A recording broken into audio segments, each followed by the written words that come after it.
चलिए, कल आपने दो देख लिया था, वन प्लाज्मा मेम्ब्रेन, दूसरे सेल वॉल। अब नेक्स्ट देखना है कौन सा, एंडोमेम्ब्रेनस सिस्टम।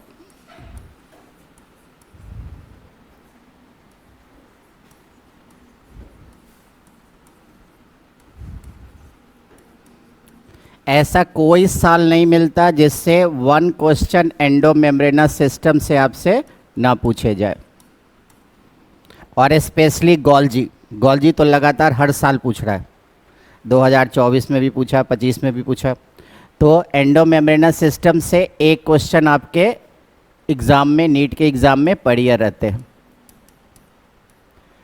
अब एनसीईआरटी ने क्या लिखी है, जितने भी मेम्ब्रेनस ऑर्गेनेल्स हैं सबकी अलग अलग फंक्शन होती है, लेकिन कुछ ऐसे ऑर्गेनेल्स हैं जिनकी कौन सी फंक्शन होगी, कोऑर्डिनेटेड। और कोऑर्डिनेटेड फंक्शन वाले ऑर्गेनेल्स को आप क्या कहेंगे, एंडोमेम्ब्रेनस सिस्टम।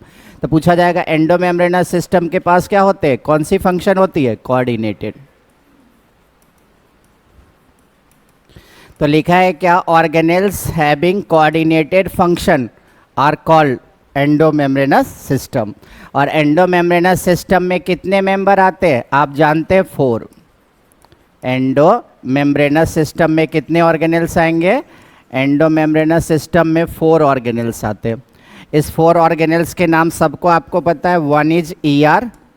कभी कभी तो सिंपल क्वेश्चन आएगा, कौन एंडोमेम्ब्रेनस सिस्टम के पार्ट्स नहीं है, तो इन 4 को छोड़ के जो भी होगा, ER, Golgi, lysosome and vacuole. पूछा जाएगा इनको छोड़ के सभी ऑर्गेनेल्स क्या होते हैं, not a part of endomembranes system, not a part of endomembranes system.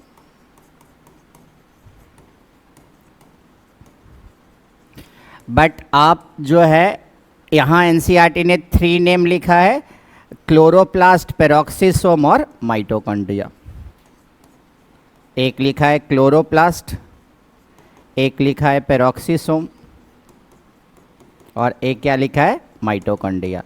तो हमने अभी 3 लाइन लिखा। पहला क्या कि एंडोमेम्ब्रेनस सिस्टम में ऑर्गेनेल्स की जो है वो कौन सी फंक्शन होती है, कोऑर्डिनेटेड। आपको ईआर की फंक्शन से कोरिलेट होता है किसका फंक्शन, गोल्जी का। गोल्जी की फंक्शन से कोरिलेट होता है कौन, लाइसोसोम और फिर वैक्यूल। इसको हम एक छोटे से डायग्राम से समझा रहे हैं, समझिएगा। मान लीजिए हम लोग आगे पढ़ेंगे न्यूक्लियस, और न्यूक्लियस की मेम्ब्रेन से एसोसिएट ऑर्गेनेल्स अभी देखेंगे, नाम क्या होगा, ईआर। अभी आप देखिएगा ईआर 2 तरह के होते हैं, एक एसईआर, दूसरा आरईआर। आप पढ़ेंगे ईआर कितनी टाइप की होगी, 2 तरह की। एक पढ़िएगा एसईआर, दूसरा क्या पढ़िएगा, आरईआर। एसईआर के सरफेस पे राइबोसोम नहीं है तो ये स्मूथ होता है, आरईआर के सरफेस पे राइबोसोम है तो वो रफ होगा। अभी देखेंगे एसईआर का काम होगा कार्बोहाइड्रेट और लिपिड बनाना, और आपको आरईआर का काम होगा क्या बनाना, प्रोटीन। अब ये आएंगे कहाँ, ये आएंगे इन फॉर्म ऑफ वेसिकल, और उस वेसिकल को हम लोग कहते हैं, जो ईआर से रिलीज होता है उसको कौन सी वेसिकल कहते हैं, ट्रांजिएंट वेसिकल। कौन सी वेसिकल कहेंगे, ट्रांजिएंट वेसिकल। तो ट्रांजिएंट वेसिकल के फॉर्म में कौन आएगा, ईआर। मेम्ब्रेन कोई भी सेक्रीशन करता है किस फॉर्म में, वेसिकल के। अगर प्लाज्मा मेम्ब्रेन भी किसी चीज़ को बाहर रिलीज करेगा किस फॉर्म में, वेसिकल। ईआर भी किसी चीज़ को आपको जो रिलीज करेगा किस फॉर्म में, वेसिकल। तो इस ईआर की वेसिकल को क्या कहेंगे, ट्रांजिएंट वेसिकल। अब सपोज कीजिए यहाँ से आया लिपिड और यहाँ से आया प्रोटीन, इसकी मॉडिफिकेशन होगी कहाँ, गोल्जी में। गोल्जी में भी देखिएगा इसके पास सिस फेस होते हैं और ये ट्रांस फेस, और ये बीच वाला फेस कौन सा होता है, मीडियल फेस। सिस फेस के पास अलग एंजाइम होती है, ट्रांस फेस के पास अलग, मीडियल फेस के पास अलग। मतलब इसका काम होता है क्या, मॉडिफिकेशन करना। जैसे ग्लाइकोलिपिड और ग्लाइकोप्रोटीन की फॉर्मेशन कहाँ होगी, तो जो आपको गोल्जी में, जैसे एनसीईआरटी ने लिखा है ग्लाइकोलिपिड बनाना, फिर ग्लाइकोप्रोटीन बनाना, ये सब कहाँ होगा, ये होगा गोल्जी में। और इसी में जो ट्रांस फेस से रिलीज करने वाला लार्ज वेसिकल होगा, इसी को हम कहेंगे सेक्रेटरी वेसिकल। तो सेक्रेटरी वेसिकल किससे रिलीज हुई, गोल्जी से। ट्रांजिएंट वेसिकल किससे रिलीज हुआ, आपको ईआर से। अब इसी में सम ऑफ द सेक्रेटरी वेसिकल जो लार्ज हो जाता है उसी को क्या करते हैं, गोल्जियन वैक्यूल, और वही आगे चल के क्या बनाता है, लाइसोसोम। तो एग्जाम में आएगा क्या, कि ये एक दूसरे से क्या है, कोरिलेट है, और लाइसोसोम की जो फंक्शन होती है एनिमल सेल में वही काम प्लांट सेल में कौन करता है, वैक्यूल। तो क्लियर हो गया कि ये सारे एक दूसरे से क्या है, कोऑर्डिनेटेड फंक्शन की है। पूछा जाएगा ईआर क्या करता है, किसी भी सब्सटेंस को रिलीज करता है किस फॉर्म में, ट्रांजिएंट वेसिकल के फॉर्म में, और वो कहाँ फ्यूज होते हैं, cis face of the Golgi. फिर इसकी प्रोसेसिंग होती है और कहाँ से रिलीज होता है, ट्रांसफेस से। पूछेगा किस फॉर्म में रिलीज होता है, तो सेक्रेटरी वेसिकल के फॉर्म में। अब सेक्रेटरी वेसिकल जो लार्ज साइज का हो जाता है उसी को आगे पढ़ेंगे गोल्जियन वैक्यूल कहेंगे। और सम ऑफ द गोल्जियन वैक्यूल अपने में हाइड्रोलिटिक एंजाइम डेवलप कर लेगा तो क्या कहलाएगा, लाइसोसोम। और लाइसोसोम की जो फंक्शन एनिमल सेल में होती है वही फंक्शन वैक्यूल की किस में होती है, प्लांट्स में। तो हमें एक दूसरे से कोऑर्डिनेटेड फंक्शन हुआ तो इसको आप क्या मानिए, हाँ स्पेरोसोम भी है। स्फेरोसोम को भी प्लांट की लाइसोसोम कहते हैं, बट वो सारे सेल में नहीं होते, वो मिलते हैं जो आपको फैट रिच सीड होता है उसमें। सारे सेल में प्लांट्स में कॉमन क्या मिलेगा, वैक्यूल। स्फेरोसोम के स्पेसिफिक प्लेस होती है जहाँ पर फैट की स्टोरेज और सिंथेसिस हो, वहीं क्या मिलेगा, स्फेरोसोम। बट वैक्यूल क्या है, मैच्योर प्लांट सेल में सब जगह मिलेंगे। तो वैक्यूल आपको सारे प्लांट सेल में मिलेंगे, large and permanent cell vacuole. But आपको स्फेरोसोम स्पेसिफाई है किसी किसी में, जैसे जर्मिनेटिंग आपने देखा था सीड जो है कैस्टर की, उसमें मिलता है आपको ग्लाइऑक्सिसोम जो स्फेरोसोम से ट्रांसफॉर्म होता है। तो प्लांट की लाइसोसोम है स्फेरोसोम, बट किस में, इन फैट रिच सीड, सब में नहीं। और वैक्यूल कहाँ मिलेगा, ऑल प्लांट सेल में। तो क्लियर हो गया। तो हमें पूछा जाएगा कैसे इनकी फंक्शन कोऑर्डिनेटेड है, तो ईआर को बनाना है लिपिड, और आरएसीआर को बनानी है लिपिड, और आरईआर को बनानी है प्रोटीन। इनसे ग्लाइकोलिपिड और ग्लाइकोप्रोटीन कौन बनाएगा, गोल्जी। और सम ऑफ द गोल्जियन वैक्यूल जिसमें हाइड्रोलिटिक एंजाइम डेवलप हो जाए वही क्या बनाएगा, लाइसोसोम। और लाइसोसोम की फंक्शन जो एनिमल सेल में होती है वही प्लांट सेल में कौन काम करके देता है, वैक्यूल। स्फेरोसोम भी यही काम करता है, but germinating seed of castor में, जहाँ पर आपको फैट रिच सीड हो। अब पूछा जाएगा ये सारे ऑर्गेनल्स, इनको छोड़ के सभी एंडोमेम्ब्रेनस सिस्टम के पार्ट्स नहीं है, बट एनसीईआरटी ने 3 लिखा है, एक क्लोरोप्लास्ट, एक पेरोक्सिसोम, एक माइटोकॉन्ड्रिया। जब क्लोरोप्लास्ट पढ़ेंगे तभी क्लोरोप्लास्ट के बारे में आप ब्रॉड सेंस में पहले से जानते हैं। क्लोरोप्लास्ट क्या करता है, फोटोसिंथेसिस, और फोटोसिंथेसिस करके क्या बनाता है, ATP by phenomenon called photophosphorylation. Mitochondria food को ऑक्सीडाइज करता है और क्या करता है, ऑक्सीडेटिव फॉस्फोराइलेशन से एटीपी बनाता है। और पेरोक्सिसोम जब आगे देखेंगे तो क्या देखेंगे, ये हाइड्रोजन पेरोक्साइड की फॉर्मेशन और डिस्ट्रॉइंग दोनों एंजाइम रखता है, इसलिए नाम क्या है, पेरोक्सिसोम। अब पूछेगा ये तीनों भी मिलकर एक फंक्शन करते हैं, कौन सी फंक्शन, C2 साइकिल।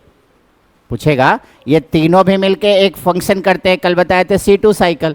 तो इसको भी तो कोऑर्डिनेटेड कह सकते हैं। एग्जामिनर पूछेगा कि आपके पास ये तीनों भी क्या करते हैं, एक फंक्शन के लिए तो कोऑर्डिनेटेड है, और वो फंक्शन कौन है, C2 cycle. C2 cycle chloroplast से शुरू होता है, फिर पेरोक्सिसोम में जाता है, फिर माइटोकॉन्ड्रिया में, फिर लौट के क्लोरोप्लास्ट में आता है। तो पूरी साइकिल जो है C2 साइकिल वो किस में होती है, क्लोरोप्लास्ट, पेरोक्सिसोम और माइटोकॉन्ड्रिया। तो इसको एंडोमेम्ब्रेनस सिस्टम क्यों नहीं मानते, कोई आंसर, क्वेश्चन मेरा समझ में आया।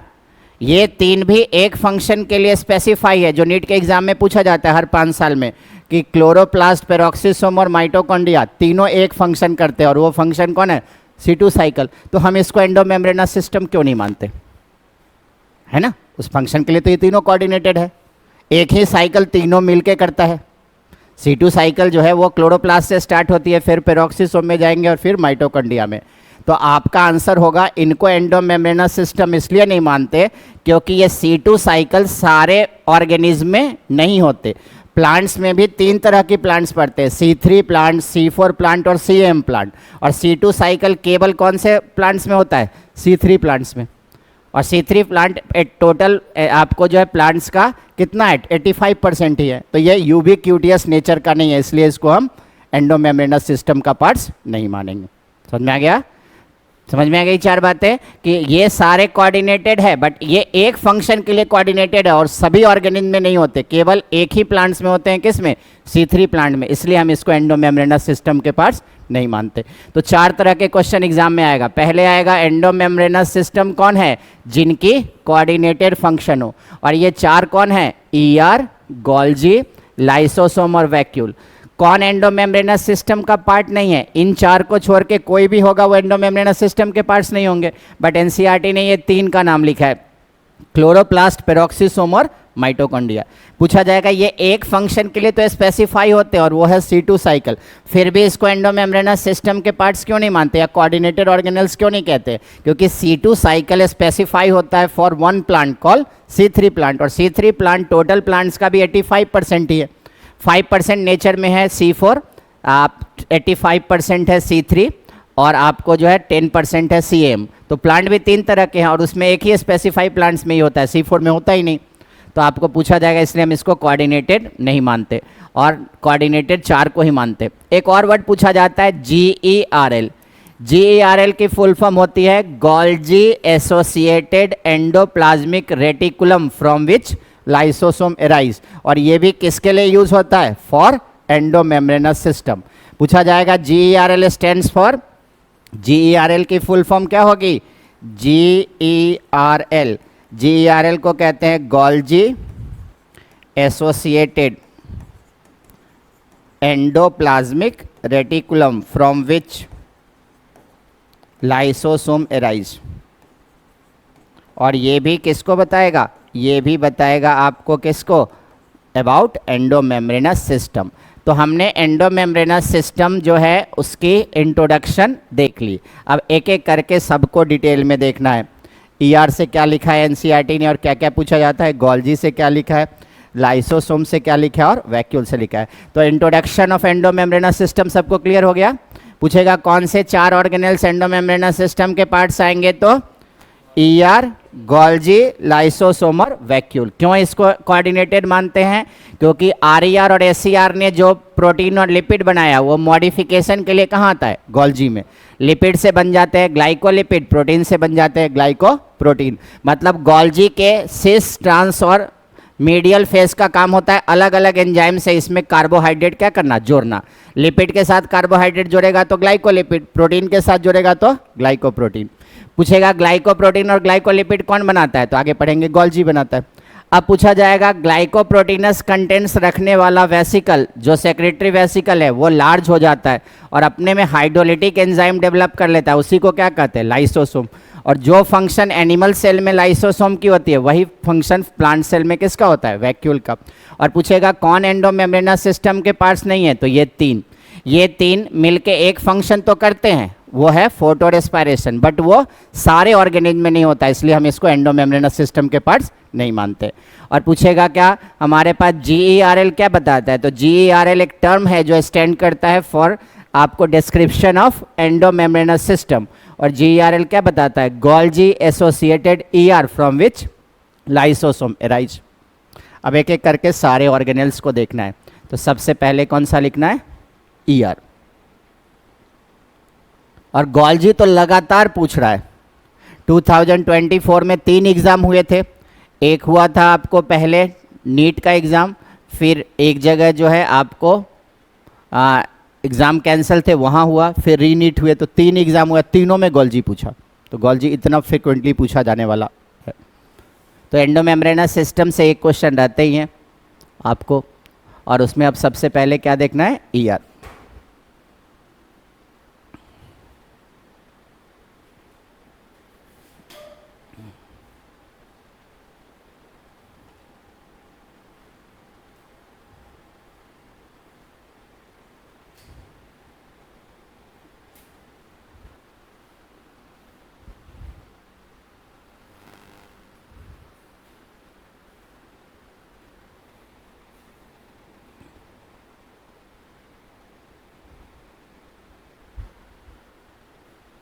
चलिए हो गया, देख लिए।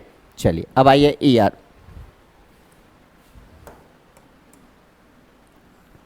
ER discovered by which scientist, तो साइंटिस्ट का नाम है पोर्टर एटल। पोर्टर मेन साइंटिस्ट है, एटल्स होते हैं कोवर्कर। अब एनसीईआरटी ने अपनी पहली लाइन लिखी है ER कैसे होते हैं, तो लिखा है इलेक्ट्रॉन माइक्रोस्कोप की स्टडीड।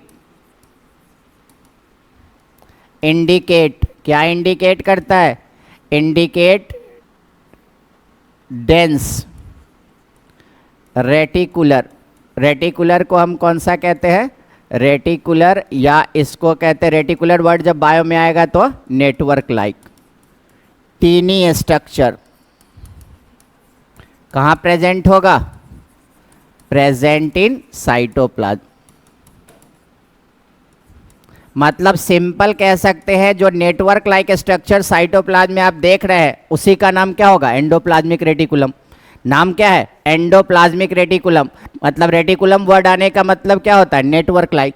जहां भी रेटिकुलर वर्ड आए इसका मतलब होता है क्या, नेटवर्क लाइक। तो नेटवर्क लाइक स्ट्रक्चर जो आपको कहाँ मिलेगा, साइटोप्लाज्म में, उसको हम क्या कहते हैं, ईआर। अब एनसीईआरटी ने लिखा है दूसरी लाइन, ईआर क्या करता है, डिवाइड इंटरसेलुलर स्पेस, मतलब सेल के बीच, या इंट्रा सेलुलर कर दिए, इंटर मतलब विद इन हो जाएगा, इंट्रा सेलुलर स्पेस, इंट्रा मतलब with in, intra cellular space into 2 compartment.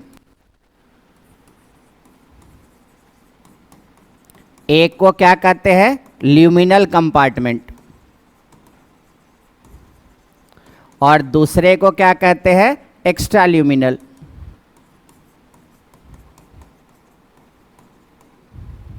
तो एक होगा ल्यूमिनल कंपार्टमेंट, दूसरा एक्स्ट्रा ल्यूमिनल।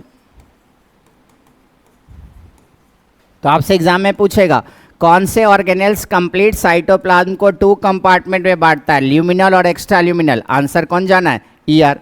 ये न्यूक्लियस है, ईआर से इनक्लोज स्पेस को हम लोग क्या कहते हैं, ल्यूमिनल कंपार्टमेंट। ईआर से बाहर है उसको एक्स्ट्रा ल्यूमिनल। तो 2 लाइन एनसीईआरटी ने लिखी है। पहली लाइन क्या लिखी है, ईआर एक रेटिकुलर या नेटवर्क लाइक टीनी स्ट्रक्चर है जो कहाँ प्रेजेंट होता है, साइटोप्लाज्म में। दूसरा लिखा है ईआर इंटरसेलुलर स्पेस को, इंट्रासेलुलर स्पेस को, इंटर आता है मतलब बिटवीन, इंट्रा आता है मतलब विद इन। तो इंट्रासेलुलर स्पेस को मतलब सेल के अंदर के स्पेस को कितने कंपार्टमेंट बांटता है, 2। एक पूछेगा ईआर से इनक्लोज स्पेस को क्या कहेंगे, ल्यूमिनल। जो ईआर से बाहर होगा उसको एक्स्ट्रा ल्यूमिनल। ल्यूमिनल कंपार्टमेंट मतलब इनक्लोज्ड विद इन ईआर। तो ईआर के अंदर है उसको क्या कहेंगे, ल्यूमिनल, और जो ईआर से बाहर है उसको एक्स्ट्रा ल्यूमिनल। जैसे ये कंपार्टमेंट है ल्यूमिनल, ये है एक्स्ट्रा ल्यूमिनल। ल्यूमेन का मतलब क्या होता है, स्पेस। तो जो ईआर के अंदर इनक्लोज्ड है उसको आप ल्यूमिनल कंपार्टमेंट कहेंगे, ईआर से बाहर है उसको एक्स्ट्रा ल्यूमिनल।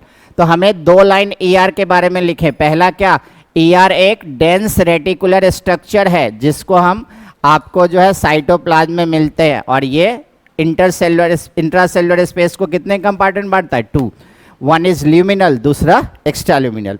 अब हमने पहली क्लास में ही बताया था केवल एनसीईआरटी के पैराग्राफ ही नहीं पढ़ेंगे, एनसीईआरटी की समरी भी पढ़ेंगे, और एनसीईआरटी की पहले जो दिया हुआ है वो इंट्रोडक्शन वो भी पढ़ेंगे। अब यहाँ पर नहीं लिखा है लेकिन समरी में लिखा है कि ईआर 2 कंपोनेंट से बना होता है, सिस्टर्नी और ट्यूब्यूल्स। बट ईआर में टोटल कंपोनेंट्स कितने होंगे, 3, एक सिस्टर्नी, एक ट्यूब्यूल्स और एक वेसिकल। तो हमें जो अपनी कंटेंट्स है वो एनसीईआरटी के पैराग्राफ से भी लेना है और एनसीईआरटी के पीछे समरी से भी। तो पूछा जाएगा ईआर कितने कंपोनेंट से बने होंगे, तो वहाँ पीछे लिखा है कि ईआर 2 कंपोनेंट से बना होता है, एक लिखा है सिस्टर्नी, दूसरा ट्यूब्यूल्स।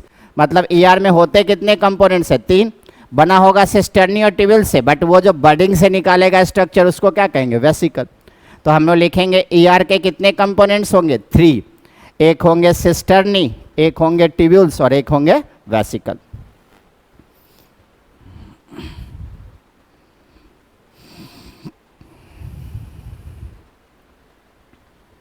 तो सारी लाइन को मिला के जो हम आपको नोट्स बताएंगे वो कंप्लीट होगा। उसमें ये एनसीईआरटी के इसका भी कंटेंट्स होगा, जो एनटीए ने एग्जाम्पलर निकाला है उसका भी कंटेंट्स होगा, प्रैक्टिकल बुक का भी कंटेंट्स होगा, और जो पीवाईक्यू है उसका भी होगा, सब मिला के। जैसे हमने कल पढ़ा प्लाज्मा मेम्ब्रेन, हमने पढ़ा सेल वॉल, तो जितनी बताई वो बैलेंस है, उतना ही पढ़ना है। पहले टेस्ट आपने, हम इस चैप्टर के 3 टेस्ट लेंगे। एक टेस्ट तो अभी बिना पढ़े हुए हुआ आपका जो कल दिए, एक टेस्ट और बीच में लेंगे और एक पढ़ने के बाद लेंगे। तो वहाँ तक 360 में 350 तक पहुँचना है। क्वेश्चन का लेवल सब में एक ही रहेगा, लेकिन आपको लास्ट तक कहाँ तक पहुँचना है, 350 तक, क्योंकि 360 का टेस्ट हो रहा है 90 क्वेश्चन का, है ना। अगर आप 350 तक पहुंच गए तो मतलब आपका ये चैप्टर कंप्लीट हो गया। जब तक आप 300 के नीचे हैं मतलब इस चैप्टर में सुधार की जरूरत है। बायो में क्या होता है, बच्चे 250 ले आते, समझते मेरा बायो अच्छा हो गया। बायो अच्छा होने का मतलब 320 से ऊपर मार्क्स है। और एक टॉपिक में अगर हमारा 320 नहीं आ रहा है मतलब उस चैप्टर को हमें अच्छी तरह से पढ़ना है, क्योंकि कल जो हमने टेस्ट लिया बस ये देखने के लिए कि 320 हमें आना चाहिए, 320 तो मिनिमम आना चाहिए। 320 एक टॉपिक के एग्जाम में नहीं आएगा तो मेन एग्जाम में हम 360 कैसे लाएंगे? और ये तो सबसे आसान टॉपिक है, अभी तो धीरे धीरे बढ़ते जाएगा, है ना। तो पहला लिए बिना पढ़े हुए, जिससे हमें आइडिया हो गया कि हाँ कितने बताने हैं, है ना, कौन कौन चीज़। अब जैसे जैसे पढ़ते जाएंगे, एक और टेस्ट लेंगे बीच में और एक फाइनल लेंगे। फाइनल तक आपको अगले टेस्ट में 320 तक आना चाहिए, उससे लास्ट वाले टेस्ट में 300।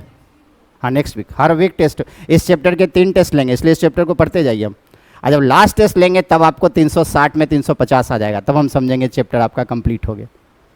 हर टेस्ट में हर आपको चैप्टर में हम 3 टेस्ट लेंगे। ये पहला टेस्ट था लेवल 1, फिर लेवल 2, फिर लेवल 3। सबका लेवल एक ही रहेगा, बस नाम अलग अलग रहेगा, बस, है ना। जो ऐसे पेपर कल थे वही क्वेश्चन नहीं रहेंगे, वैसे ही क्वेश्चन रहेंगे, बट आपको चैप्टर यही रहेगा। तो 90, 90, 92, 70 क्वेश्चन दे देंगे आपको, तो आपको उससे बाहर तो कुछ पूछेगा ही नहीं। क्लियर हो गया? ये लिख लिए? हो गया? अब नेक्स्ट, चलिए नेक्स्ट। अब बताइए ईआर में कितने कंपोनेंट्स होंगे? 3। ईआर के एक कंपोनेंट्स को हम लोग कहते हैं सिस्टर्नी। अब बोलिएगा यहाँ नहीं लिखा है, लेकिन ये लाइन कहाँ लिखा है? समरी में।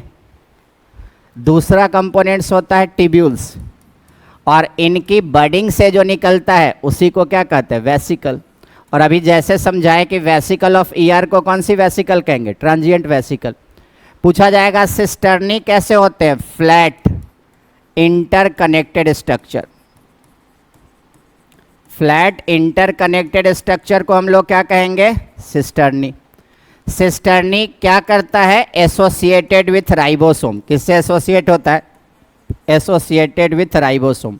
और राइबोसोम आगे 2 तरह की पढ़ेंगे, 70 और 80S। कौन सा एस होगा? 80S। और पूछा जाएगा ये कहाँ मिलेगा? रिच इन, ये राइबोसोम से एसोसिएट है तो कहाँ मिलेगा? Rich in cell specify for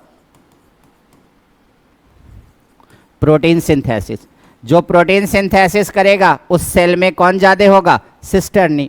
और ऐसे सेल होते हैं liver cell, pancreatic cell, goblet cell और ब्रेन सेल। ऐसे सेल कौन होते हैं? Liver cell, pancreatic cell, brain cell और आपको जो है गॉबलेट सेल। ये सेल कौन से होंगे? लीवर सेल, ये होंगे पेंक्रियाटिक सेल, ये होंगे गॉबलेट सेल और ये होगा ब्रेन सेल। ट्यूब्यूल्स कैसे होते हैं? ट्यूब लाइक ब्रांच या अनब्रांच्ड। ये अनब्रांच्ड हो गया, ये ब्रांच। ये होता है ट्यूब लाइक, ब्रांच और अनब्रांच्ड। इसके सरफेस पे राइबोसोम होंगे? नहीं, not associated by, not associated by ribosome. इसके सरफेस पे राइबोसोम नहीं होते। कहाँ रिच होगा? Rich in carbohydrate and lipid synthesis cell. और ये सेल कौन होते हैं? Retinal pigmented cell, intestinal cell, muscle cells, adrenal cortex, adipose. तो ये कहाँ कहाँ होगा? ये होगा रेटिनल पिगमेंटेड सेल, रेटिना में जो आपको पिगमेंटेड सेल होते हैं उसमें। ये होगा इंटेस्टाइनल सेल, ये होगा मसल सेल्स, ये होगा एडिपोज टिश्यूज और ये होगा एडिनल कॉर्टेक्स। एड्रिनल ग्लैंड 2 तरह के पढ़ते हैं आप, एडिनल कॉर्टेक्स और मेडुला। वेसिकल कैसा होता है? स्फेरिकल। और इसकी वेसिकल को कौन सी वेसिकल कहेंगे? Transient vesicle. और इसके सरफेस पे भी क्या होगा? इसकी वेसिकल को कौन सी वेसिकल कहते हैं? Transient vesicle. जहां भी पूछेगा कि मेम्ब्रेन अपने ट्रांसपोर्ट किस फॉर्म में करते हैं, तो छोटे छोटे थैलीनुमा स्ट्रक्चर में क्या कहते हैं उसको? वेसिकल। जहां भी अब ये वर्ड हर जगह पढ़ते हैं तो पूछेगा मेम्ब्रेन की ट्रांसपोर्ट करने का साधन क्या है? वेसिकल। वेसिकल आपको जो है एक मेम्ब्रेनस स्पेस है जो आपको स्फेरिकल होता है, और ट्रांजिएंट वेसिकल होता है, और इसके सरफेस पे क्या होते हैं? राइबोसोम नहीं होते हैं, राइबोसोम एब्सेंट। तो 3 चीज एनसीईआरटी ने आपको लिखी है कि ईआर बना होता है किसका, सिस्टर्नी का और ट्यूब्यूल्स का, और ट्यूब्यूल्स कहीं बडिंग से क्या निकलते हैं, वेसिकल निकलते हैं। तो हमें पूछा जाएगा ईआर कितने कंपोनेंट से बने होंगे, 3, 1 इज सिस्टर्नी, अदर ट्यूब्यूल्स। और ये एनसीईआरटी की कहाँ लिखा हुआ है, समरी में। तो एनसीईआरटी को गागर में सागर कहते हैं, सब मिला के हमें पढ़ना है कहाँ क्या दिया हुआ है। जैसे ईआर में जितनी बातें आते हैं वो अभी देखेंगे, गोल्जी में जितनी बातें आते हैं, इधर उधर जितनी जगह लिखा है सबको समराइज करना है।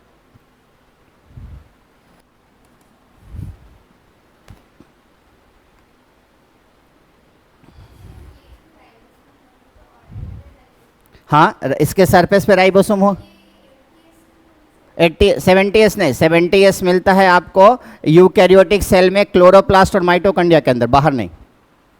पूछेगा कि अगर आपको जो है 70s कहाँ मिलेंगे, तो प्रोकैरियोटिक सेल में। और कहाँ मिलेगा, यूकैरियोटिक सेल में विद इन द ऑर्गेनेल्स, बाहर नहीं। पूछेगा कि यूकैरियोटिक सेल में बाहर साइटोप्लाज्म में जो मिलता है फ्री राइबोसोम और कौन सा, 80s। और यहाँ भी एसोसिएट भी, वो भी 80s, 70s नहीं, 70s ऑर्गेनेल्स के अंदर मिलेगा, वो भी क्लोरोप्लास्ट और माइटोकॉन्ड्रिया में बाहर। हाँ, ये ईआर से एसोसिएट है। और जो पूछेगा कि राइबोसोम कैसे होते हैं सेल में, तो या तो साइटोप्लाज्म में फ्री फॉर्म में, या एसोसिएटेड विथ ईआर, तो उसको बॉन्डेड राइबोसोम कहते हैं।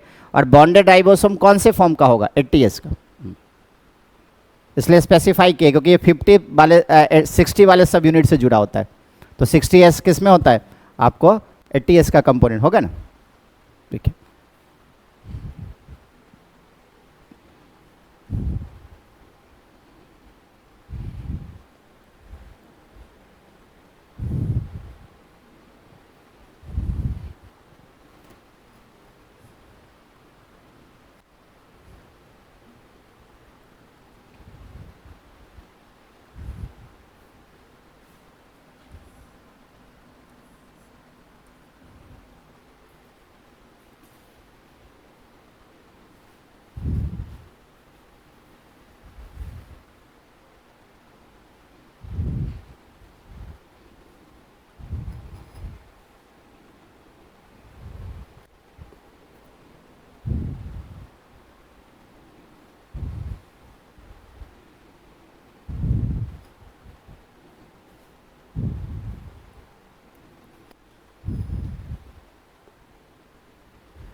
हो गए, चलिए।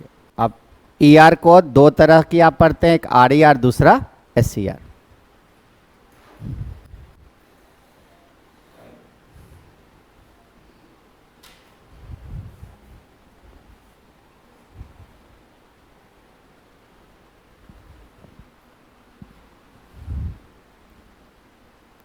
तो ट्यूब लाइक ब्रांच और अनब्रांच स्ट्रक्चर को ट्यूब्यूल्स, और फ्लैट इंटरकनेक्टेड स्ट्रक्चर को सिस्टर्नी। पूछा जाएगा सिस्टर्नी किससे एसोसिएट होते हैं, राइबोसोम से। ट्यूब्यूल्स किससे एसोसिएट नहीं होता, राइबोसोम से। वेसिकल भी किससे एसोसिएट नहीं होते, राइबोसोम में। सिस्टर्नी कहाँ अधिक मिलते हैं, जहाँ प्रोटीन सिंथेसिस होती है। और ये सेल कौन से हैं, 4 cell, liver cell, pancreatic, goblet और ब्रेन। आप गॉबलेट सेल पहले पढ़ते थे डाइजेस्टिव सिस्टम में, जो हटा दिया आपके सिलेबस से, है ना। तो गॉबलेट सेल का काम क्या होता है, म्यूकस रिलीज करना, है ना, ये होगा ना। और ये सारे सेल से तो फैमिलियर है, retinal pigmented cell, intestinal cell, muscle cells, adrenal cortex और एडिपोज सेल। एडिपोज सेल आप जानते हैं फैट की स्टोरेज करता है। और बायो में जहाँ भी कॉर्टेक्स और मेडुला का मतलब क्या होता है, बायो बड़ा आसान चीज़ है, हर वर्ड क्लियर होता है। कॉर्टेक्स और मेडुला का मतलब प्लांट्स और एनिमल में सेम ही होता है। जो सेंट्रल पोर्शन होता है उसको मेडुला कहते हैं, जो पेरिफेरल होता है उसको कॉर्टेक्स कहते हैं। प्लांट्स में ही पढ़ते हैं क्या होता है, कॉर्टेक्स बाहर होता है एपिडर्मिस के बाद, और सेंटर पे क्या होता है, पिथ या मेडुला। तो एनिमल्स में भी वही होता है। जब भी कोई आप सेक्शनल व्यू देखेंगे तो आउटर पार्ट को, पेरिफेरल रीजन को कॉर्टेक्स, सेंट्रल रीजन को क्या कहते हैं, मेडुला। ये ना होता है। क्लियर हो गया यहाँ तक, चलिए अब नेक्स्ट।